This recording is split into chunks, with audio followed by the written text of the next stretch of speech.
안녕하십니까. 중앙아카데미에서 종교개 역사를 강의하고 있는 장용 목사입니다.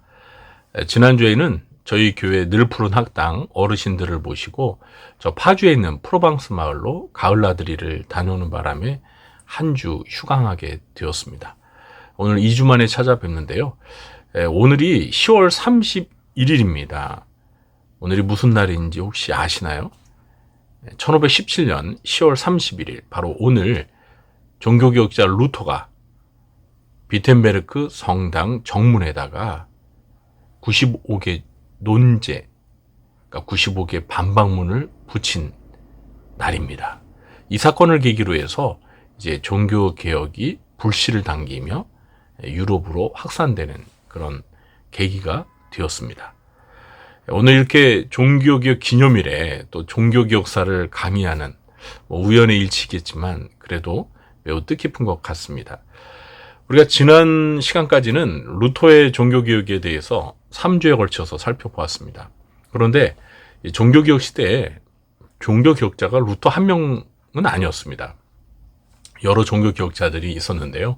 이제 루터는 독일을 중심으로 해서 종교개혁을 펼쳤다면, 이제 오늘 살펴볼 인물은 스위스 찌리히에서 종교개혁을 단행했던 위대한 종교개혁자입니다. 그의 이름은 쯔빙글리입니다. 네, 그래서 오늘은 쯔빙글리의 종교개혁에 대해서 강의를 해보도록 하겠습니다. 제가 준비한 강의안 보시면서 강의 시작하도록 하겠습니다. 네, 오늘 종교개혁사 제6강, 오늘의 주제는 쯔빙글리의 종교개혁입니다. 네, 오늘도 이 강의 내용은 이호 박사님의 세계교회사라는 책에서 거의 인용을 했습니다. 이 책에 좀 오타가 있어서 제가 강의 준비하면서 좀 잘못된 부분들은, 그 오타죠. 네, 그건 제가 수정을 해서 실었습니다. 다시 한번 우리 이호 박사님, 네, 이 세계교회사, 이 쯔빙글리 종교개혁 내용이 너무나 정리가 잘 되어서 제가 사실 손을 댈 필요가 없을 정도로 책이 정말 내용이 좋았습니다. 그래서 오늘은 더 그대로 거의 가져다가 제가 강의안으로 사용했습니다.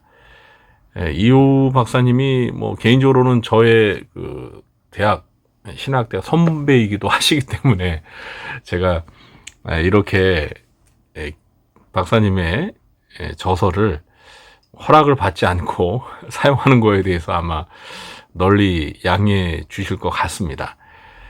밝히지 않고 사용한다면 문제가 되겠지만, 제가 또 박사님의 저서가 참 훌륭하기 때문에 이 내용을 밝히고 제가 강의를 하니까 아마 잘 이해해 주실 것 같고요.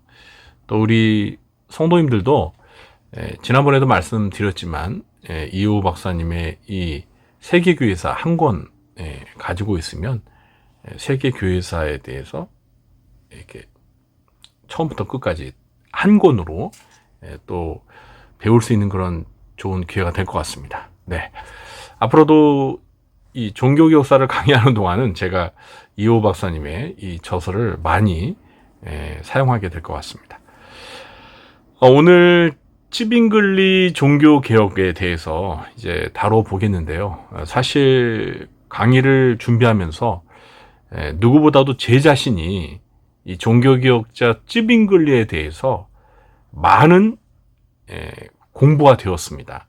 루터에 대해서는 워낙 루터가 위대한 인물이기 때문에 많이 알고 있었다고 생각을 하지만, 이 쯔빙글리는 루터에 비하면 제가 알고 있었던 지식이 너무나 적었다라는 사실을 오늘 이 강의를 준비하면서 알게 되었습니다. 그래서 저에게는 개인적으로 이 시간이 큰 배움의 기회가 되어서 유익했고요. 또 앞으로 쯔빙글리에 대해서 또 전문적으로 다루고 있는 책을 구입해서 탐독해 봐야겠다라는 큰 동기부여, 도전도 받았습니다. 그래서 제가 오늘 강의 말미에 우리 성도님들에게도 이 츠빙글리에 관한 책을 2권 소개해 드릴 텐데요. 저도 구입해서 읽어보겠지만 우리 성도님들도 기회가 되시면 꼭 읽어보셨으면 좋겠습니다. 자, 그러면 이제 강의 들어가도록 하겠습니다. 루터가 독일에서 개혁을 이끌어가던 거의 같은 시기에 츠빙글리는 스위스 찌리히에서 개혁운동을 추진했습니다. 서로 다른 지역에서 각자 다른 개혁의 길을 갔지만 교회 개혁의 필요성과 그리고 그 개혁의 핵심에 있어서는 이 두 개혁자들이 같은 동일한 목소리를 냈습니다. 개혁의 여정에 대해 살펴보면요, 이 울리히 츠빙글리는 루터보다 불과 50여일 늦게 태어났습니다. 1484년 1월 1일에 독일어권인 스위스 빌트하우스에서 태어났습니다. 스위스 출생인데요. 농촌 지역에서 태어났지만 글자를 가려서 제 얼굴 모습을 좀 우측으로 이동시켰습니다. 농촌 지역에서 태어났지만 마을 행정관이었던 아버지 덕분으로 비교적 좋은 가정 환경 속에서 성장을 했고요. 또 삼촌의 도움으로 츠빙글리는 10살 때 1494년에 바젤에서 스위스 바젤에서 초동 라틴어와 음악을 배웠습니다. 루터도 어린 나이에 이 라틴어를 배웠는데 제가 루터에 대해서 강의할 때 말씀을 드렸지만 이 라틴어는 당시에 학문의 언어입니다. 그래서 학자가 되려면 철학이나 신학자가 되려면 이 라틴어를 배우는 것은 필수적인 과정이었습니다. 그런데 루터도 그렇고 츠빙글리도 그렇고 어릴 때 이 라틴어를 배웠다는 것이죠. 이런 기본적인 배움이 이 츠빙글리로 하여금 또 루터로 하여금 위대한 학자가 되도록 그렇게 하는 발판이 되었다고 볼 수가 있습니다. 3년 뒤 베른으로 옮겨서 라틴어를 계속 공부했고요. 14살이었던 1498년부터 비엔나 대학교에서 공부하다가 1502년에 그러니까 18살이 된 그 나이에 바젤 대학으로 옮겨서 1506년에 22살에 석사학위를 취득하게 됩니다. 당시에 비엔나 대학교와 바젤 대학교에 자리 잡은 인문주의 학풍 때문에 사실 이 비엔나나 바젤 대학교만이 그런 건 아니었고요. 이 당시 이 종교개혁이 시작되던 그 당시에는 르네상스와 인문주의가 막 유행하던 시기였기 때문에 이 대학교 학문의 전당인 대학교에서 이런 르네상스 인문주의가 사실 그런 분위기가 지배적이었습니다. 츠빙글리도 이 대학에서 이렇게 자연스럽게 인문주의와 친숙하게 되었습니다. 이 인문주의라는 것은 이제 르네상스도 그렇지만 이 고대 그리스와 로마의 문화로 돌아가자는 거거든요.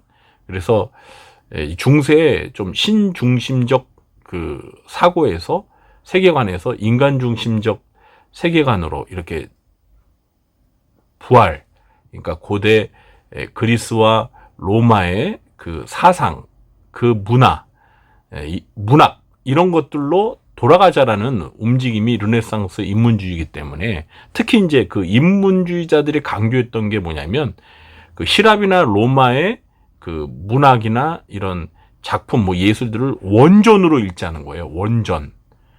그래서 이것이 이제 기독교 인문주의에 영향을 끼쳤던 것이 성경을 이제 원전으로 원문으로 그러니까 히브리어와 그리고希腊어로 읽자는 거예요. 그래서 이 기독교 인문주의자들은 성경을 원문으로 읽으면서 또 초대 교회 시대의 교부들의 작품을 또 탐독함으로써 이제 성경에서 말하는 근본 진리를 성경의 언어로 이해하는 그런 것들을 강조했고 또 그런 기독교 인문주의가 결국은 그 중세에 부패했던 이런 잘못된 교리, 비성경적인 교리로 가득 찼던 이 가톨릭 교회에 대한 이제 개혁, 교회 개혁을 일으키는 어떤 사상적인 원동력이 되었던 것이죠. 이런 인문주의와 친숙했던 쯔빙글리는 1506년 22살이 되는 가을에 스위스 콘스탄스에서 가톨릭 교회의 사제 서품을 받았습니다. 루터도 그렇고 츠빙글리도 그렇고요. 다 사실 가톨릭의 신부였습니다. 그때부터 10년간 그러니까 사제 서품을 받고 10년 동안 글라우스에서 이제 사제로서 사역을 했고요. 또 1516년부터 2년 동안은 아인지델른에서 사제 사역을 했습니다. 그는 이 두 도시에서 그러니까 거의 한 12년 동안 사역을 감당하는 동안 학문 탐구에 아주 몰두했습니다. 그렇습니다. 사실 뭐 성직자들, 그러니까 중세 시대 이 가톨릭에도 그렇고요. 종교개혁자들은 사실 대단한 학자들입니다. 뭐 신부님들도 그렇지만 목회자들도, 목사님들도 사실은 공부를 많이 해야 됩니다. 뭐 저도 목사지만 이 목사가 되기 위해서는요, 공부를 정말 많이 해야 됩니다. 그러니까 목사는 평생도록 배우는 사람이라고 저는 말하고 싶어요. 특별히 이 하나님의 말씀인 성경을 계속 연구해야 되는, 끊임없이 공부해야 되는, 그래서 공부하기 싫으면 목사하기 어렵습니다. 물론 공부 안 하고도 목사 일을 할 수 있을지는 모르겠지만 제대로 할 수가 없습니다. 지금 우리가 종교개혁자들에 대해서 배우지만 위대한 종교개혁자들 치고 무식한 사람이 없어요. 다 유식한 사람, 학자들이에요. 학자들. 특별히 하나님의 말씀에 대해서 정말 깊이 있는 이해가 있었던 사람들입니다. 그래서 이런 종교개혁자들의 이런 모습을 통해서 오늘날 우리 목회자들이 정말 더 분발해야 돼요. 종교개혁자들만큼 이렇게 우리가 정말 하나님의 말씀을 또 신학을 열심히 공부하고 있는가, 연구하고 있는가, 큰 도전을 받고 우리가 종교개혁의 후예들로서, 후손들로서 특별히 말씀을 전하는 저와 같은 목회자들이 더 열심히 하나님의 말씀에 몰두하고 연구하고 그래야 된다라는 도전을 느끼게 됩니다. 뭐 목회자들뿐만 아니라 우리 성도님들도 하나님의 말씀을 더 많이 읽고 묵상하고 배우려고 하는 그런 열정이 불탔으면 좋겠습니다. 네. 그는 이 두 도시에서 사역을 하는 동안 학문 탐구에 몰두했습니다. 헬라어와 히브리어를 완전하게 습득했고 이게 성경의 원어예요. 그렇기 때문에 기독교 인문주의가 강조하는 원전으로 돌아가자. 그 정신에 충실해서 구약의 언어인 히브리어와 신약의 언어인 헬라어를 완전하게 습득했고 또 고전과 교부 그리고 스콜라 작품을 두루 섭렵했다. 이러기 위해서는 또 라틴어가 기본적으로 이 라틴어에 대한 이해가 있어야 됩니다. 그런데 앞서 말씀드렸지만 츠빙글리는 10살 때부터 초등 라틴어를 배우면서 라틴어에 대한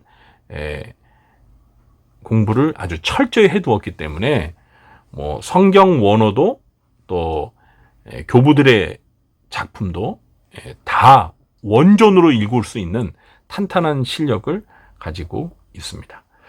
스위스 인문자들과 계속적인 교류를 나눴을 뿐만 아니라 에라스무스 인문주의의 대가죠. 대표적인 학자입니다. 작품을 탐독했고 1514년과 16년에 그러니까 30살과 32살 두 차례에 걸쳐서 바젤에서 직접 에라스무스를 만나서 개인적으로 또 교제를 나누기도 했습니다. 사실 이 츠빙글리는요, 기독교 인문주의자인 에라스무스의 영향을 굉장히 많이 받았습니다. 어떻게 보면 에라스무스가 이 츠빙글리의 어떤 정신적인 멘토라고 할 수도 있습니다. 이처럼 츠빙글리는 기독교 인문주의 영향 가운데 학문의 지평을 넓혀갔고 목회에도 그러한 사상을 적용시켰다.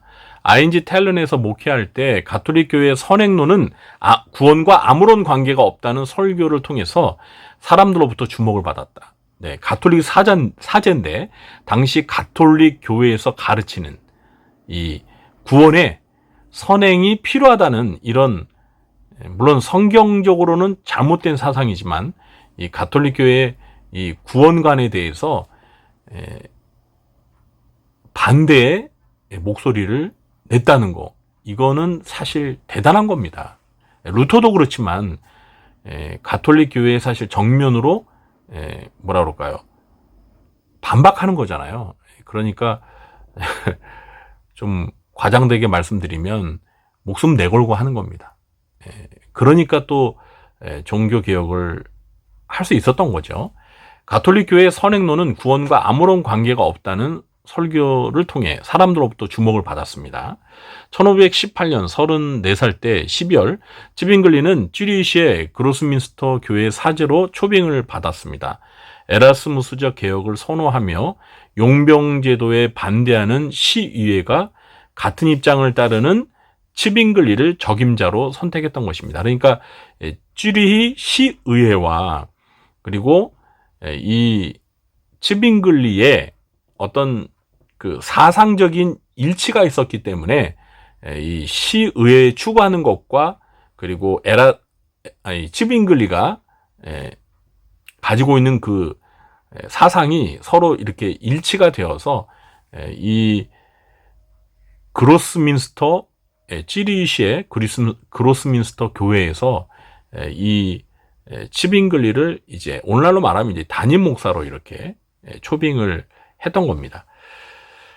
츠빙글리가 에르스무스로부터 개혁 사상에 영향을 받은 것은 사실이지만 지대한 영향을 받았지만 성경을 해석하는 방법과 개혁의 초점은 에라스무스와는 좀 다른 길을 걸었습니다. 루터도 마찬가지입니다. 루터는 사실 에라스무스로부터 영향을 받았지만 또 에라스무스와는 또 다른 서로 대립되는 그런 사상을 펼치기도 했습니다. 네. 에라스무스가 두 개혁자들에게 영향을 주었지만 그들이 에라스무스의 개혁을 답습한 것이 아니라 성경적으로 개혁의 길을 걸어갔다는 거예요. 네. 마태복음을 시작으로 사도행전 바울서신 공동서신으로 1526년까지 신약 전부를 설교했습니다. 누가요? 츠빙글리가. 그의 설교와 성경교육은 찌리 시민을 매료시켰다. 츠빙글리는 가톨릭 교회의 성인 숭배와 면죄부 판매는 비성경적이라는 주장을 설교를 통해서 서슴지 않고 가르쳤습니다. 그런 영향 때문에 1519년 1월 가톨릭 교회에서 파견된 면죄부 판매원이 찌리에 도착했을 때 시의회는 그 면죄부 판매원의 시 진입을 막았다는 거예요. 네, 그러니까 시의회가 자기들과 같은 생각을 가지고 있는 이 츠빙글리를 보호한 거죠. 네, 가톨릭 교회가 이제 계속 츠빙글리가 교육을 통해서 가톨릭 교회의 어떤 교리나 이런 가르침들을 정면으로 부정하는 듯한 그런 발언을 하니까 이걸 제재하기 위해서 가톨릭에서 사람을 보냈는데 찌리 시회가 이 사람이 찌리에 들어오는 것을 못하도록 막았다는 겁니다. 이러한 가톨릭 교회와 찌리 간에 시작된 긴장 관계는 찌리 종교개혁의 발단이 되는 소시지 사건으로 이어졌습니다. 네, 소시지 사건. 이 소시지 사건이 무엇인지 이제 곧 설명드리겠습니다. 자, 이제 찌리 종교개혁에 대해서 본격적으로 좀 다뤄보도록 하겠는데요. 1522년, 그러니까 츠빙글리가 38살이 되었던 3월에 사순절 첫날, 여러분 사순절이 뭔지 아시죠? 예수님의 부활 이전 40일의 기간을 사순절이라고 합니다. 이 사순절이 시작되는 첫날 츠빙글리와 그의 동료들이 소시지를 먹었습니다. 소세지를 먹었다는 거예요. 네, 저도 소세지 엄청 좋아합니다. 근데 뭐 평소에 먹는 거는 괜찮지만 사순절 첫날에 먹었다는 거예요.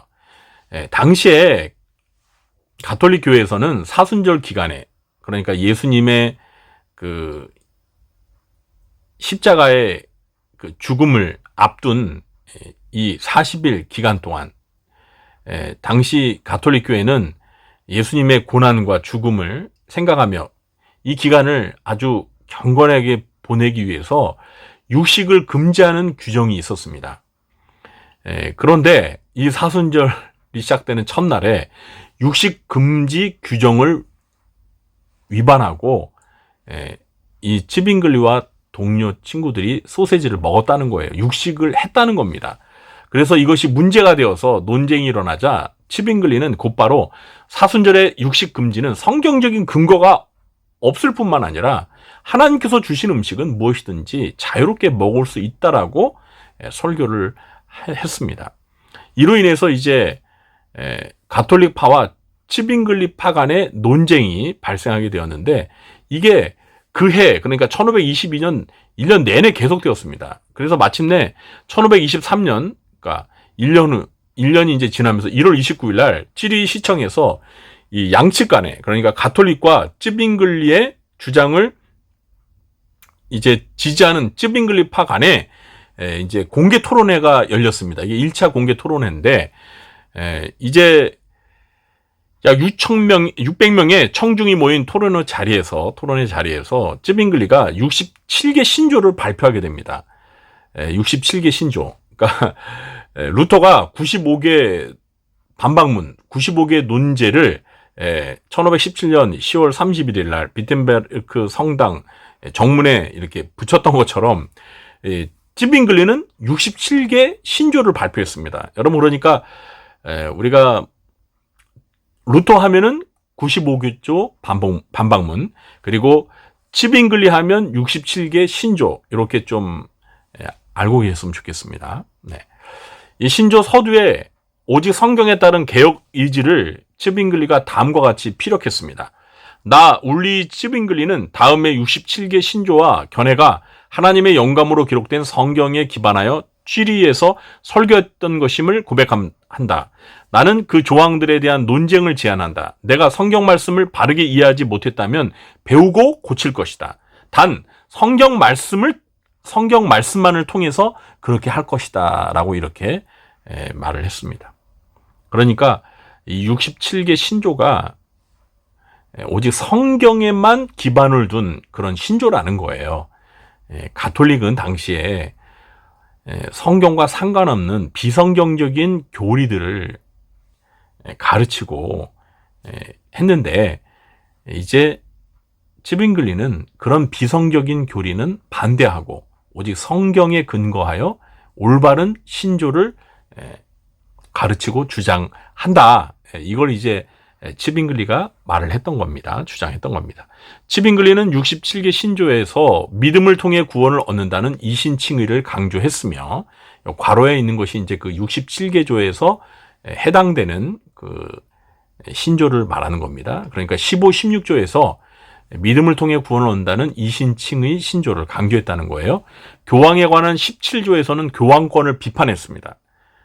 그리고 가톨릭 교회의 미사, 그리고 성인 중보, 그리고 성직자 독신제도, 고해성사, 면죄부, 연옥 등과 같은 이런 가톨릭 교회의 중요한 교리들이 비성경적이라고 하면서 츠빙글리는 반박을 했습니다. 특히 그리스도만이 구원의 보증이고 유일한 중보자이며 유일한 속죄자라고 그리스도의 유일성을 이 67개조를 통해서 강조했습니다. 이 67개 신조가 발표되기 6년 전에 루터가 이제 95개 논제를 발표했는데요. 어떻게 보면 이 취지는 비슷합니다. 다 가톨릭 교회의 잘못된 비성경적인 그런 어떤 전통 이런 것들을 이제 비판하는 그런 의도는 비슷하지만 츠빙글리의 67개 신조는 루터의 95개조 반박문보다 더 많은 더 여러 개의 주제를 다루었고요. 또 루터보다도 더 적극적으로 분명하게 개혁 교리를 내세웠습니다. 제가 그 루터의 95개조 반박문에 대해서 설명드리면서 그 95개조 반박문은 루터의 개혁의 초기에 있었던 사상이 반영되다 보니 아직도 그 가톨릭의 교리에서 완전히 벗어나지 못한 흔적이 남아 있는데요. 그에 반해서 이 츠빙글리의 67개 신조는요, 이 가톨릭 교회의 그 비성경적인 교리와 어떤 신학적인 사상으로부터 정말 거의 탈피를 한, 그리고 아주 성경적인 그런 신조를 분명하게 내세워서 발표했다라는, 이것이 좀 차이가 있는 것입니다. 논쟁은 1년 내내 계속되었고요. 결국 그해 말 찌리시 의회는 츠빙글리의 개혁안을 전폭적으로 수용했습니다. 따라서 1524년부터 25년 사이에 개혁이 빠르게 추진되었고요.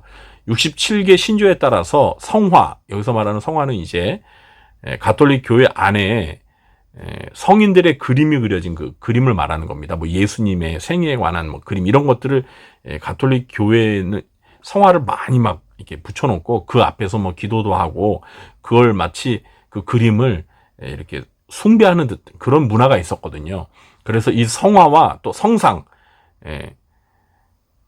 뭐 예수님이나 또는 뭐 성경에 나오는 인물들, 또 기독교 역사의 위대한 성인들을 이렇게 상으로 만들어서 교회 안에 세워놓고 그 앞에서 기도를 하거나 뭐 고개를 숙이거나 참배하는, 이런, 이게 다 사실은 우상 숭배를 낳는 건데요.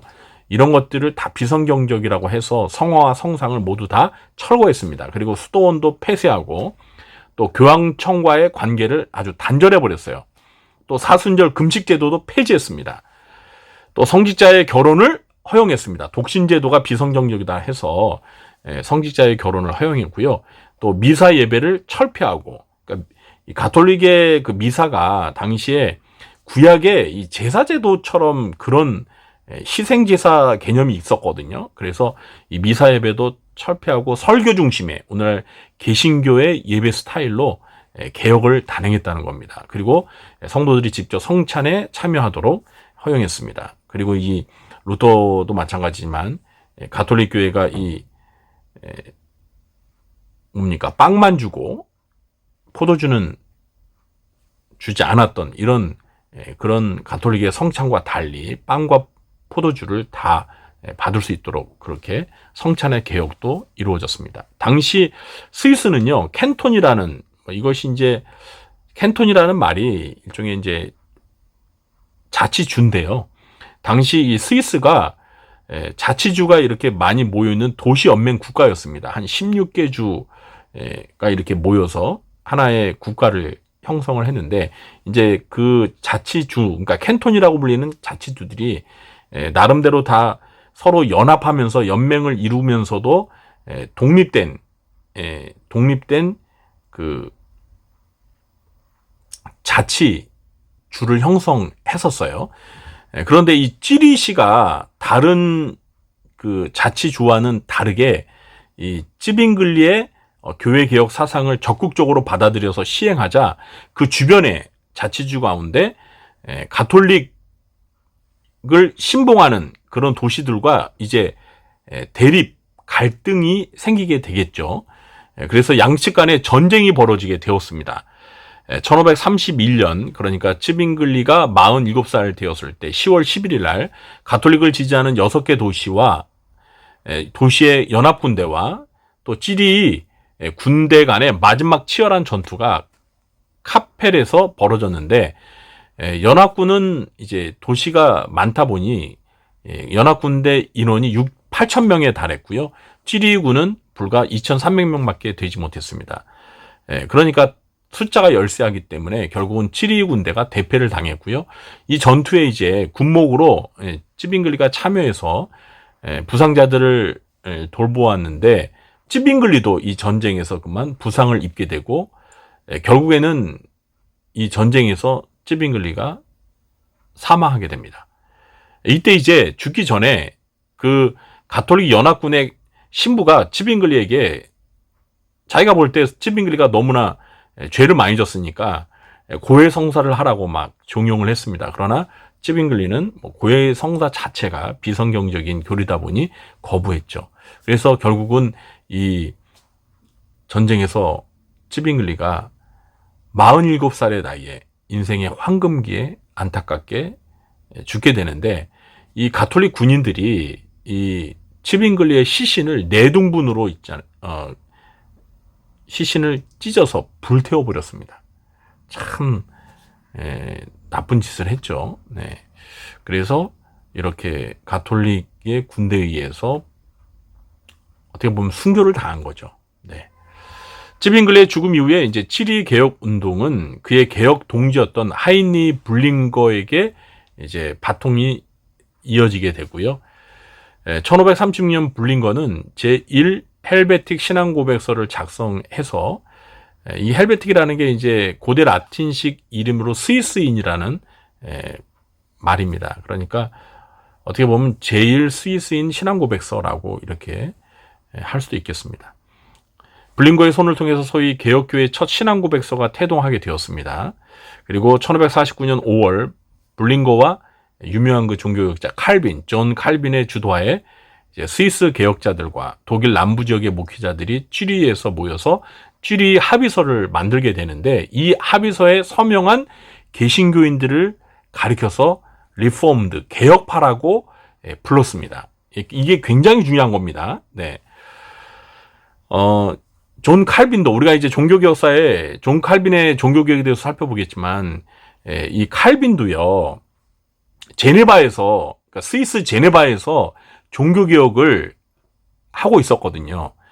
그러니까 블링거는 스위스 쥐리히에서 츠빙글리를 계승해서 같은 스위스에서 이제 도시만 다른 거죠. 자치주가 다른 데서 종교개혁을 하고, 또 칼빈도 스위스 제네바에서 종교개혁을 해서 같이 종교개혁의 그 정신은 같으니까 이 스위스 개혁자들과 또 독일 남부 지역의 또 목회자들이 이 종교개혁에 같이 합류해가지고 쥐리히 합의서를 만들었는데, 그 합의서에 이제 서명을 한 개신교인들을 가리켜서 우리가 개혁파라고 그렇게 부릅니다. 이 개혁파는 또 칼빈파라는 이름으로도 통용되기도 했습니다. 츠빙글리의 개혁 사상은 이제 블링거를 거쳐서 점차 칼빈에 의해서 더 크게 계승 발전되었고, 칼빈에 이르러서 이 개혁파의 개혁 사상이 이제 완성이 되었다라고 할 수 있는 거죠. 그러니까 어떤 면에서 보면 개혁파의 그 사상의 시조가 될 수 있는 사람이 바로 오늘 우리가 다루고 있는 이 츠빙글리입니다. 츠빙글리, 블링거, 그러면서 이제 칼빈의 이렇게 사상이 이어졌다고 말할 수 있는 거죠.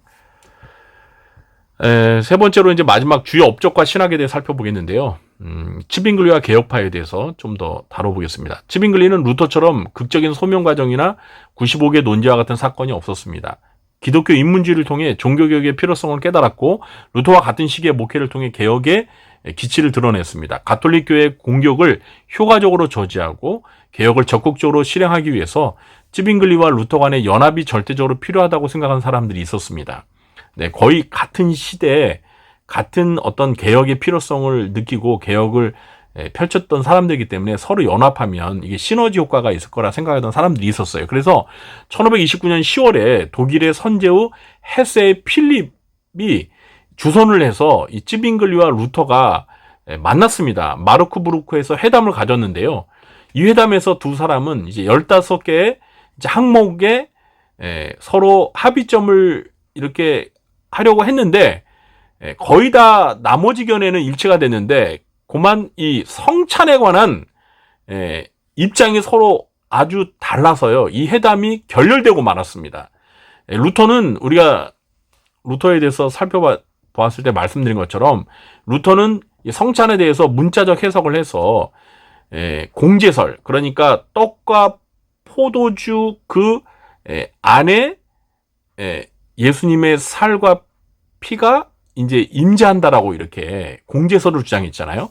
그러니까 어떻게 보면 이 가톨릭과는 다르지만 가톨릭에 좀 잔재가 남아있는 그런 사상을 한 반면에, 츠빙글리는 이 성찬에 대해서 상징적 해석을 해서 기념설을 내세웠습니다. 그러니까 이 떡과 포도주는 예수님의 살과 피를 기념하는 것이다. 그래서 기념설을 주장을 했습니다.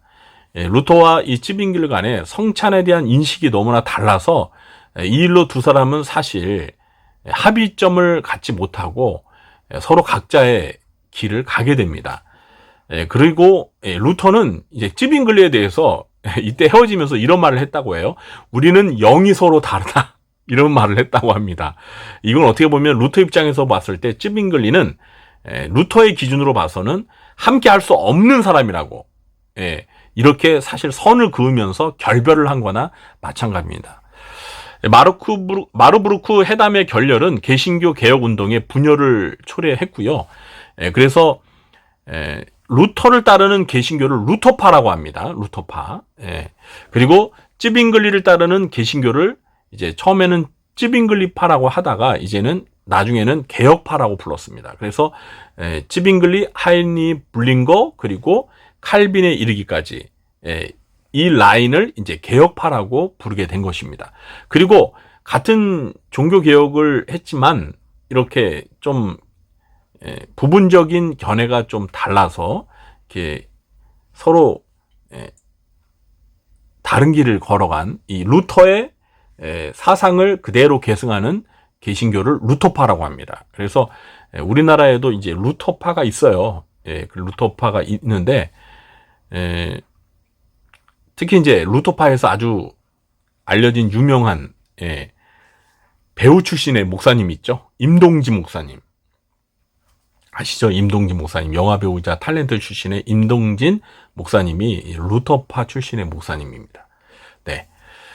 이렇게 구분하는 이유는 단지 성찬론 때문만은 아니었습니다. 예배 의식에 있어서도 이 루터파와 개혁파 양 진영은 서로 달랐습니다. 루터는 성경에 위배되지 않았다고 판단되는 가톨릭 교회의 예전 의식을 그대로 이렇게 유지한 반면 찌빙글리는 성경 근거가 없는 가톨릭의 모든 잔재는 다 개혁되어야 한다고 주장을 해서 이 가톨릭의 흔적을 다 없앴어요. 네. 반면에 이제 루터는 뭐 성경에 크게 위배되지 않으면 그 가톨릭에 있는 예식, 의식들을 어느 정도 또 가져왔습니다. 이게 이제 루터파와 개혁파 간의 또 좀 큰 차이점이라고 할 수가 있습니다. 뭐 예를 들면 강단에 십자가를 걸고 촛불을 켜고 예배를 위해 제등을 앞세우는 의식 이런 건 루터파에 오늘날 그대로 행해집니다. 그러나 우리 개혁파는 오직 강단과 강단 밑에 성찬식 이외의 모든 장식을 다 없애버렸어요. 그래서 이 개혁파 교회들 보면은요, 교회 예배당 안이 너무 밋밋합니다.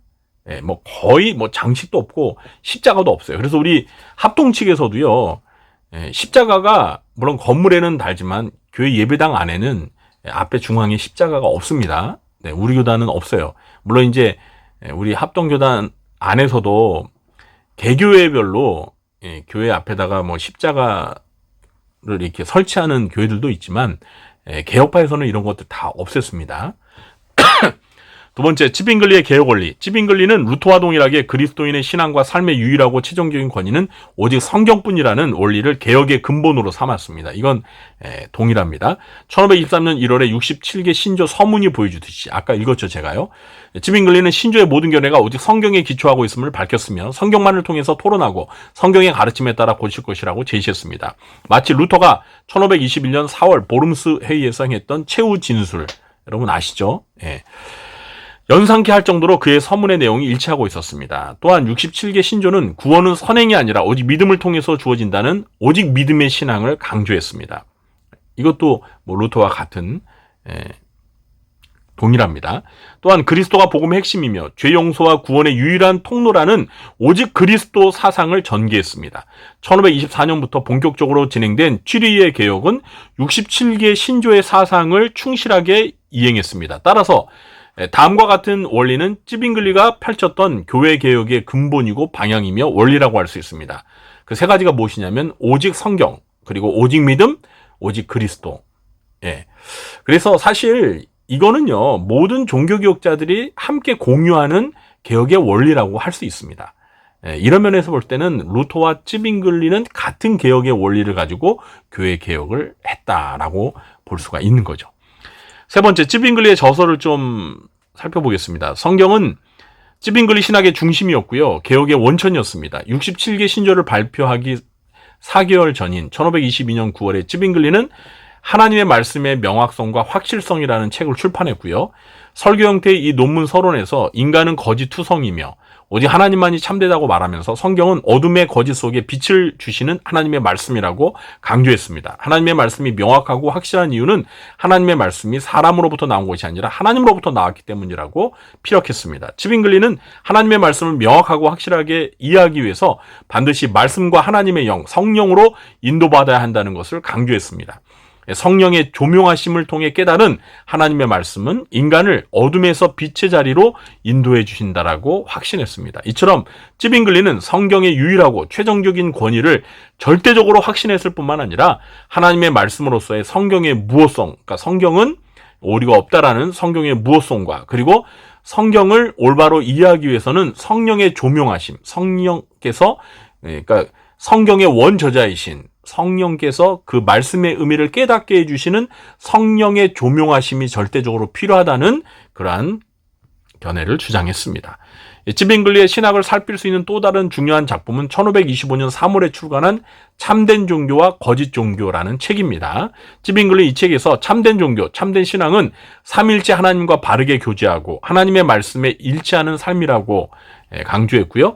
참된 종교 또는 경건은 한 분이시고 유일하신 하나님을 붙잡는 것이다. 네, 제가 그냥 막 마음이 급하다 보니 오타가 있네요. 붙잡는 것이다 라고 정의를 했습니다. 반면에 거짓 종교란 하나님과 바른 교제를 가지고 있다고 말하지만 실제로는 하나님의 말씀대로 살지 않는 태도라고 했습니다. 물론 가톨릭 교회가 바로 거짓 종교라는 점을 마음에 두고 이러한 주장을 했던 것입니다. 네. 그러니까 이 츠빙글리에 따르면 참된 종교는 츠빙글리나 루터와 같이 이렇게 하나님의 말씀을 신앙과 행위의 유일한 권위로 인정하고 그 하나님의 말씀에 근거한 진리만을 받아들이는 그리고 그 말씀대로 실천하며 살아가는 이것만이 참된 교회고 참된 경건이라는 거예요. 그에 반해서 가톨릭 교회는 하나님의 말씀에 벗어난 비성경적인 교리가 너무나 많아. 그래서 참된 교회가 아니라 거짓 교회라는 이 점을 이제 츠빙글리가 강조한 겁니다. 네, 제가 츠빙글리에 대해서 한 두 권의 책을 좀 소개하고 싶은데요. 주동욱 목사님의 처음 시작하는 루터와 츠빙글리라는 이 책. 이 책은요, 루터와 츠빙글리를 서로 이렇게 비교하고 있는 책입니다. 그러니까 먼저 루터에 대해서 쫙 이렇게 루터의 생애 이렇게 흐름대로 쫙 사건별로 소개하고 이어서 또 츠빙글리 생애대로 쭉 설명하면서 이 두 개혁자들의 생애와 또 사상 이런 것들을 자연스럽게 서로 비교하도록 아주 쉽게 쓴 아주 좋은 책입니다. 그래서 제가 이 책을 우리 구리조항교회 11월 추천도서로 선정을 했습니다. 네, 그래서 저도 읽고 우리 성도님들도 이제 읽으셨으면 좋겠고요. 또 츠빙글리만을 본격적으로 다룬 츠빙글리 발음이 안 되네요. 츠빙글리 평전이라고 할 수 있는 책이 있는데 이 츠빙글리를 전공한 박사님이 쓰신 책입니다. 조용석 박사님이신데요. 츠빙글리 전공자예요. 우리 한국 학자가 츠빙글리를 전공해서 쓴 아주 귀한 저서입니다. 이 책도 우리 교단 출판사에서 나왔는데 읽어보셨으면 좋겠습니다. 네, 저도 한 이 두 권 정도 사서 우리 츠빙글리에 대해서 좀 더 공부하려고 합니다. 우리 성도님들도 이번 기회에 우리가 그동안은 좀 루터를 중심으로 뭐 칼빈을 중심으로 이렇게 개혁자들에 대해서 좀 알고 있었지만 우리 개혁파에 어떻게 보면 시작이라고 할 수 있는 그 발판을 마련한 츠빙글리에 대해서 이런 책을 통해서 좀 더 깊은 이해를 했으면 좋겠습니다. 네, 오늘 여기까지 하겠습니다. 제가 오늘 분량이 좀 많아서 사실 빨리 설명하느라고 이 혀가 꼬이더라고요. 그래서 발음이 좀 오늘 제가 부정확했던 게 있는데 너그럽게 이해해 주시고요. 오늘 뭐 이렇게 강의하다 보니 좀 삼천포로 빠진 것도 있어서 강의를 제가 한 30분 이내로 마치려고 했는데 벌써 44분이 지나가네요. 네, 어쨌든 들어주셔서 감사하고요. 그리고 다음 주에는 제가 한 주간 기도원에 들어가 있습니다. 내년 목회 구상하기 위해서 제가 항상 11월에 한 주 기도원을 가는데 기도원에 들어가기 때문에 또 어쩔 수 없이 휴강하게 되었습니다. 죄송합니다. 네, 하여튼 제가 또 기도원에 잘 다녀올 수 있도록 기도해 주시고요. 우리 성도님들 기도원 다녀와서 찾아뵙도록 하겠습니다. 네, 오늘 찌빙글리에 대해서 이해하는 좋은 시간이 되었으면 좋겠습니다. 편안한 밤 되시고요. 네, 저는 물러가겠습니다.